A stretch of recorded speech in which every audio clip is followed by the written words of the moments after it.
জানিয়ে দেব হাতে থাকা সর্বশেষ আপডেট বাংলা সংবাদ। প্রথমেই সংবাদ শিরোনাম।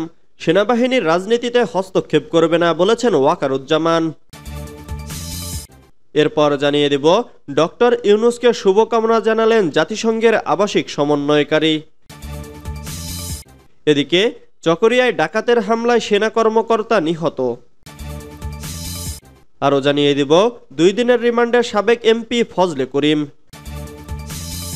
সর্বশেষ জানিয়ে দেব মাঠ গোছাচ্ছে বিএনপি, নির্বাচন সামনে রেখে প্রস্তুতি, গুরুত্ব তৃণমূলে, 31 দফা নিয়ে জেলায় জেলায় নেতারা। এতক্ষণ শুনছিলেন সংবাদ শিরোনাম, এবারে বিস্তারিত। তবে অনুরোধ থাকবে ভিডিওটিতে একটি লাইক করবেন এবং কমেন্ট করে জানিয়ে দিবেন কোন জেলা থেকে আপনি আমাদের এই ভিডিওটি দেখছেন। সেনাবাহিনীর রাজনীতিতে হস্তক্ষেপ করবে না বলেছেন ওয়াকারুজ্জামান। ছাত্র জনতার ব্যাপক বিক্ষোভের মুখে বাংলাদেশের প্রধানমন্ত্রীর পদ থেকে ক্ষমতাচ্যুত হয়ে গত আগস্ট মাসের শুরুতে শেখ হাসিনা পালিয়ে ভারতে আশ্রয় নেন। তার দেশ ছেড়ে চলে যাওয়ার পর অন্তর্বর্তীকালীন সরকার দায়িত্ব নিয়েছে। নোবেলজয়ী অর্থনীতিবিদ অধ্যাপক ডক্টর মোহাম্মদ ইউনূসের নেতৃত্বাধীন অন্তর্বর্তীকালীন এই সরকার দেশের প্রধান খাতে সংস্কারের উদ্যোগ নিয়েছে। এমন অবস্থায় প্রধান উপদেষ্টা ডক্টর মোহাম্মদ ইউনূসের এই সরকারের প্রতি দৃঢ় সমর্থন ব্যক্ত করেছেন বাংলাদেশের সেনাপ্রধান জেনারেল ওয়াকারুজ্জামান। যাই হোক না কেন সরকারকে সমর্থনের কথা জানিয়েছেন তিনি। একই সঙ্গে বাংলাদেশ সেনাবাহিনী রাজনীতিতে হস্তক্ষেপ করবে না জানিয়ে তিনি বলেছেন, আগামী 1.5 বছরের মধ্যে দেশে গণতন্ত্রের উত্তরণ হতে হবে। বার্তা সংস্থা রয়টার্সকে দেওয়া এক সাক্ষাৎকারে জেনারেল ওয়াকারুজ্জামান এসব কথা বলেন বলে মঙ্গলবার 24শে সেপ্টেম্বর এক প্রতিবেদনে জানিয়েছে বার্তা সংস্থাটি। প্রতিবেদনে বলা হয়েছে, শেখ হাসিনার পতনের পর ক্ষমতায় আসা অন্তর্বর্তীকালীন সরকারের নেওয়া প্রধান সংস্কার কাজগুলো সম্পন্ন করতে সাহায্য করার জন্য যাই হোক না কেন অন্তর্বর্তীকালীন সরকারকে সমর্থন করার প্রতিশ্রুতি দিয়েছেন বাংলাদেশের সেনাপ্রধান, যাতে আগামী 18 মাসের মধ্যে দেশে নির্বাচন অনুষ্ঠিত হতে পারে। রয়টার্স বলেছে, গত আগস্টের শুরুতে হাসিনার বিরুদ্ধে ছাত্র নেতৃত্বাধীন বিক্ষোভে জেনারেল ওয়াকারুজ্জামান এবং সেনাবাহিনী কোনো বাধা দেয়নি। আর এতেই শেখ হাসিনার ভাগ্য নির্ধারিত হয়ে যায় এবং 15 বছর ক্ষমতায় থাকার পর স্বৈরাচারী এই শাসক পদত্যাগ করে প্রতিবেশী ভারতে পালিয়ে যান। ডক্টর ইউনূসকে শুভকামনা জানালেন জাতিসংঘের আবাসিক সমন্বয়কারী।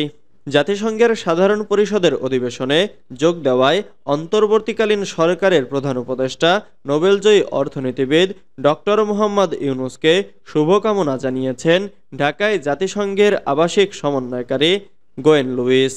মঙ্গলবার 24শে সেপ্টেম্বর সামাজিক যোগাযোগ মাধ্যম এক্স হ্যান্ডেলে এক পোস্টে ডক্টর ইউনূসকে অভিনন্দন জানান গোয়েন লুইস।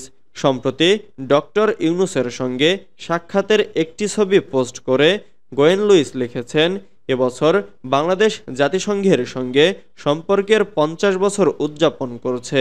একটা ঐতিহাসিক মুহূর্ত, যখন আমরা আবার তরুণদের কণ্ঠকে গুরুত্বের সঙ্গে শোনার কথা মনে করিয়ে দিয়েছি। জাতিসংঘের অধিবেশনে যোগ দিতে যুক্তরাষ্ট্রের স্থানীয় সময় সোমবার 23শে সেপ্টেম্বর রাত 10টা 16 মিনিটে, বাংলাদেশ সময় মঙ্গলবার সকাল 8টা 16 মিনিটে জন এফ কেনেডি আন্তর্জাতিক বিমানবন্দরে ডক্টর মোহাম্মদ ইউনূসকে বহনকারী বিমানটি অবতরণ করে। নিউ ইয়র্কের স্থানীয় সময় অনুযায়ী মঙ্গলবার 24শে সেপ্টেম্বর বেলা 11:30টায়, বাংলাদেশ সময় রাত 9:30টায় জাতিসংঘ সদর দপ্তরে ডক্টর মোহাম্মদ ইউনূস মার্কিন প্রেসিডেন্ট জো বাইডেনের সঙ্গে দ্বিপক্ষীয় বৈঠক করবেন। নিউ ইয়র্কে অবস্থানকালে ডক্টর ইউনূস পাকিস্তানের প্রধানমন্ত্রী শেহবাজ শরীফ, নেপালের প্রধানমন্ত্রী কেপি শর্মা ওলি, বাহরাইনের ক্রাউন প্রিন্স হামাদ বিন ইসা আল খালিফা, নেদারল্যান্ডসের প্রধানমন্ত্রী ডিক শফ, মার্কিন পররাষ্ট্রমন্ত্রী অ্যান্টনি ব্লিংকেন ও ইউরোপীয় কমিশনের প্রেসিডেন্ট উরসুলা ফন ডার লিয়েনের সঙ্গে বৈঠক করবেন। চকরিয়ায় ডাকাতের হামলায় সেনা কর্মকর্তা নিহত। কক্সবাজারের চকরিয়ায় যৌথ বাহিনীর অভিযানে ডাকাতের হামলায় লেফটেন্যান্ট তানজিম সরোয়ার নির্জন নামে এক সেনা কর্মকর্তা নিহত হয়েছেন। মঙ্গলবার 24শে সেপ্টেম্বর আন্তঃবাহিনী জনসংযোগ পরিদপ্তর থেকে পাঠানো এক সংবাদ বিজ্ঞপ্তিতে এ তথ্য জানানো হয়েছে। আইএসপিআর জানায়, সোমবার দিবাগত রাত আনুমানিক ৩টার দিকে গোয়েন্দা তথ্যের ভিত্তিতে চকরিয়া উপজেলার ডোলাহাজারা ইউনিয়নের পূর্ব মাইজপাড়া গ্রামে ডাকাতির খবর পেয়ে চকরিয়া আর্মি ক্যাম্প থেকে সেনাবাহিনীর একটি দল ঘটনাস্থলে যায়। রাত আনুমানিক ৪টার দিকে মাইজপাড়া গ্রামে অভিযান পরিচালনা করার সময় ৭-৮ সদস্যের একটি ডাকাত দল সেনা টহল দলের উপস্থিতি টের পেয়ে অন্যত্র পালিয়ে যাওয়ার সময় লেফটেন্যান্ট তানজিম সরোয়ার নির্জন তাদের কয়েকজনকে তাড়া করেন। এ সময় ডাকাত দলের সদস্যরা লেফটেন্যান্ট তানজিম সরোয়ার নির্জনের ঘাড়ে ছুরিকাঘাত করলে গুরুতর আহত হন এবং এতে প্রচুর রক্তক্ষরণ শুরু হয়। আইএসপিআর আরও জানায়, তাৎক্ষণিকভাবে তানজিম সরোয়ার নির্জনকে উদ্ধার করে মালুমঘাট মেমোরিয়াল হাসপাতালে নেওয়া হলে কর্তব্যরত চিকিৎসক তাকে মৃত ঘোষণা করেন। 2 দিনের রিমান্ডে সাবেক এমপি ফজলে করিম।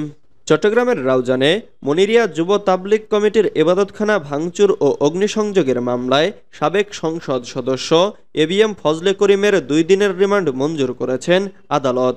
মঙ্গলবার 24শে সেপ্টেম্বর সকালে চট্টগ্রাম জুডিশিয়াল ম্যাজিস্ট্রেট নুরুল হারুন আদালত এই রিমান্ড মঞ্জুর করেন। এর আগে সকাল 7:30টার দিকে কারাগার থেকে কঠোর নিরাপত্তার মাধ্যমে চট্টগ্রাম জুডিশিয়াল ম্যাজিস্ট্রেট ভবনে আনা হয় তাকে। চট্টগ্রাম জেলার কোর্ট পরিদর্শক জাকির হোসেন মাহমুদ বলেন, রাউজান থানায় মনিরিয়ার দায়ের করা 2 মামলায় এবিএম ফজলে করিমকে গ্রেফতার দেখানো হয়েছে। তার মধ্যে একটি মামলায় এবিএম ফজলে করিমকে 7 দিনের রিমান্ড আবেদন করা হয়। আদালত শুনানি শেষে 2 দিনের রিমান্ড মঞ্জুর করেন। গত 12ই সেপ্টেম্বর অবৈধ পথে ভারতে পালিয়ে যাওয়ার চেষ্টার সময় ব্রাহ্মণবাড়িয়ার আখাউড়া গাজীর বাজার থেকে এবিএম ফজলে করিমকে আটক করে বর্ডার গার্ড বাংলাদেশ। পরে 19শে সেপ্টেম্বর বিকেলে তাকে একটি হেলিকপ্টারে করে ব্রাহ্মণবাড়িয়া কারাগার থেকে চট্টগ্রাম কেন্দ্রীয় কারাগারে আনা হয়।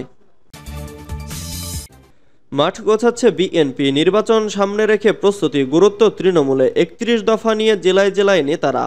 আগামী জাতীয় সংসদ নির্বাচন সামনে রেখে তৃণমূলকে গুরুত্ব দিয়ে মাঠ গোছাচ্ছে 16 বছর ক্ষমতার বাইরে থাকা বিএনপি। এজন্য গত বছরের 13ই জুলাই সংবিধান ও রাষ্ট্র ব্যবস্থার গণতান্ত্রিক সংস্কার এবং অর্থনৈতিক মুক্তির লক্ষ্যে ঘোষিত রাষ্ট্র মেরামতে 31 দফা নিয়ে জেলায় জেলায় যাচ্ছেন বিএনপির কেন্দ্রীয় নেতারা। এসব সমাবেশে নেতাকর্মী সহ দেশবাসীর উদ্দেশ্যে গুরুত্বপূর্ণ বক্তব্য রাখছেন দলটির ভারপ্রাপ্ত চেয়ারম্যান তারেক রহমান। জানতে চাইলে বিএনপির মহাসচিব মির্জা ফখরুল ইসলাম আলমগীর বলেন, আমরা রাষ্ট্র সংস্কারের 31 দফা ইতোমধ্যে জনগণের কাছে তুলে ধরেছি। আমরা 31 দফাকে কর্মসূচি আকারে আবার মানুষের সামনে নিয়ে যাচ্ছি। জানা যায়, সরকার পতনের পর থেকে বিএনপির ভারপ্রাপ্ত চেয়ারম্যান তারেক রহমান তৃণমূলের সঙ্গে নিয়মিত বৈঠক করছেন।